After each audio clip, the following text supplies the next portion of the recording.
Hello everyone, this is Serious Trivia, and here are 10 issues I want to see changed in Total War Pharaoh.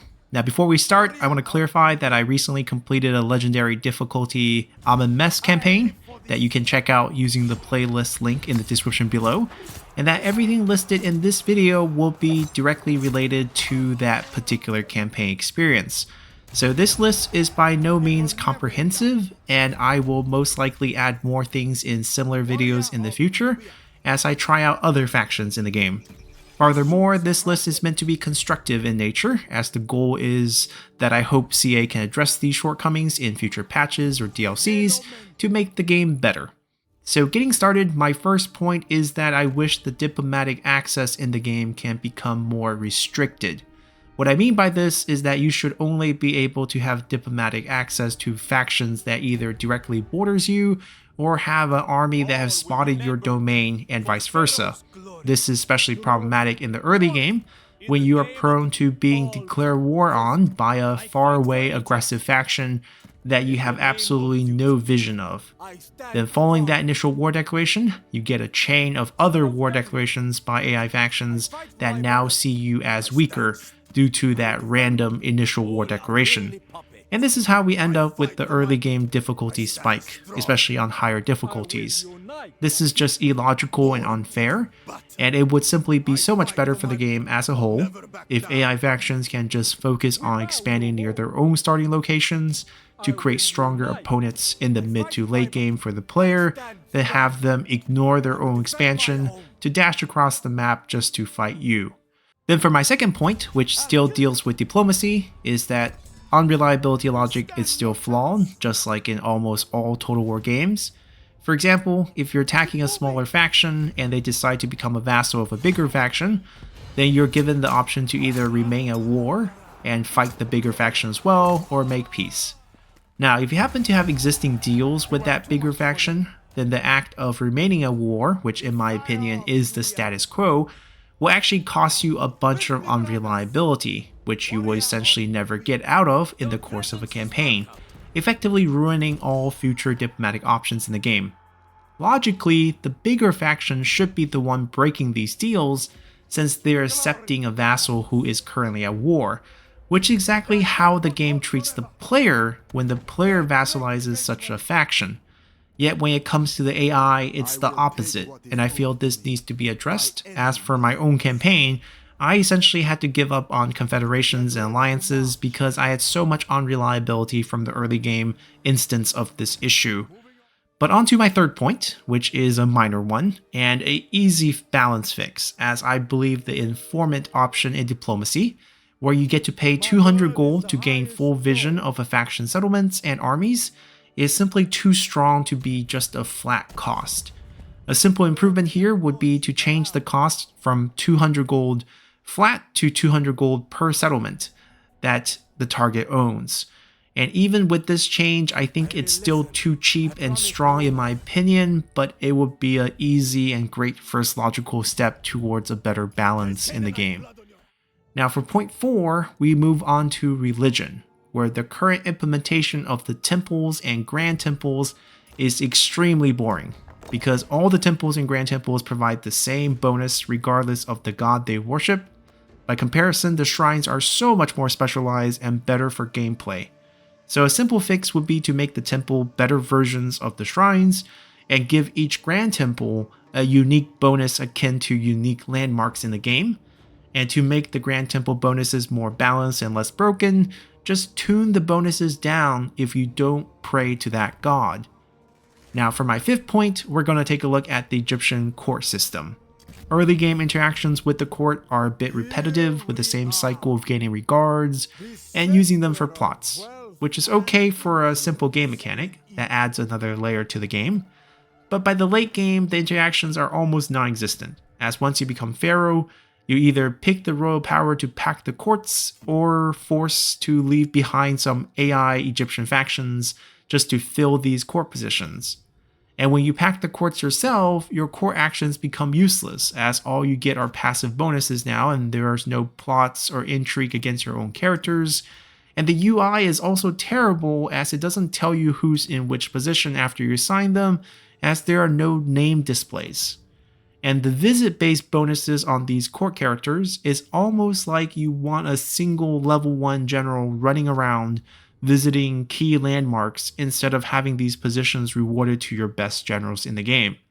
And speaking of royal powers, this brings me to my 6th point. Royal powers should cost legitimacy per use instead of having set cooldowns with a set amount of legitimacy required to unlock. All tiers of the 5 different royal powers should be made available at all times with set legitimacy cost to use each. This way you don't end up with thousands of legitimacy points and absolutely nothing to use them for after that first civil war, as no one's going to catch up to the player's legitimacy level to start a second civil war, even when the player goes for 0 legitimacy buildings. And only with a 1 point decay per turn, legitimacy just ends up becoming this extra resource that has no purpose after reaching the 400 points required to unlock the final royal power. So with the per use cost, you're actually incentivizing the players to gain more legitimacy throughout the game, as you would want to spend them on these powerful royal powers. Next, for the 7th point, we're going to talk about ancient legacies, in particular the Egyptian merchant ancient legacy, as that's the one I used in the campaign. For the most part, this mechanic is really fun, and once your economy is off the ground, you can send out these massive convoys that basically buy up everything from every location, yielding you massive amount of resources, but more importantly, cool ancillary items. The provincial bonuses are a bit weak given their short turn limits relative to the length of the caravan trips, but my issue with this mechanic is actually that the trade goods upon the final return is a bit bugged, as you don't always get what you select. For example, you might have 2 copies of the same item, for example the giraffe from Punt, and you want one of them as an auxiliary item, while the other you just want to convert to food.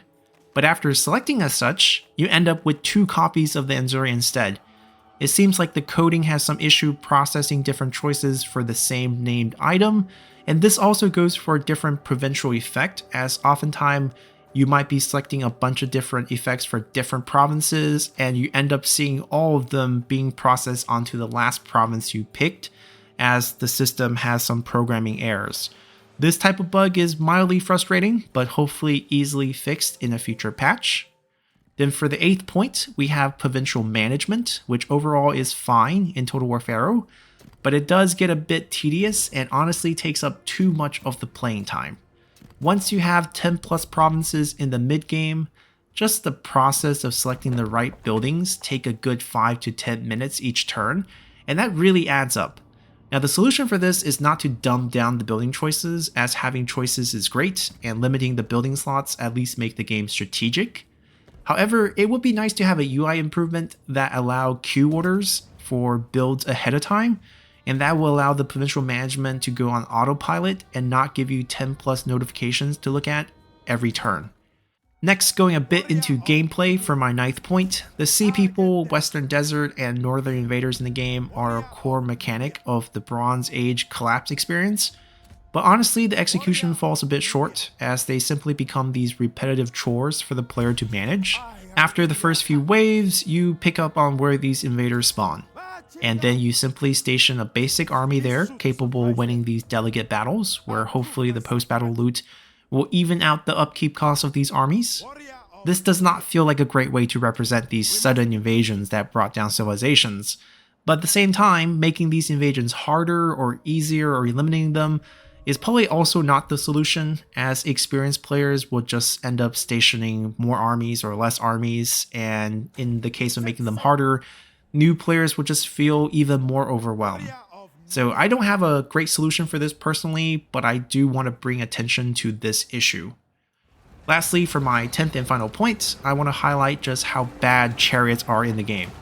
In theory, chariots represent the pinnacle of Bronze Age warfare, but in practice, in the game, they are a hot mess, incapable of even the most basic pathfinding. If you ever issue a command to multiple chariots located near each other at the same time, then they will just collide into each other and be basically rendered immobile and useless. Even with a single chariot unit by themselves, basic movement commands or charge orders will get interrupted as these models within the same unit trip over each other. Lastly, don't even try using chariots in siege battles or small settlement battles, as they are incapable of maneuvering the city streets or entering gates, as making a simple turn inside the city will cause the unit to cramp up around the tightest corner of the turn, because the programming has all of them trying to take the shortest path instead of using the full width of the street. And then, when you try to delegate these siege battles instead, because you're fed up with how chariots run around in these battles, they do even more poorly, and they often delegate to death even when the battle is heavily in your favor, and this basically make them completely not worth getting unless every battle is fought in the middle of the desert with no obstructions, and even then, it takes way too much micromanagement to justify their costs. This must be fixed in a Bronze Age game, where 90% of the units are infantry, and the chariots are supposed to represent that special 10% of premium unit that you have fun with. And that's the 10 issues I want to see change in Total War Pharaoh. Hopefully you all have found this review helpful enough to hit that like button to help support the channel. Also feel free to add other suggestions in the comment below, as I will be sharing this video with CA, and hopefully we'll see the game improve, which will not only benefit this title, but hopefully other future historical titles as well. So until next time, bye!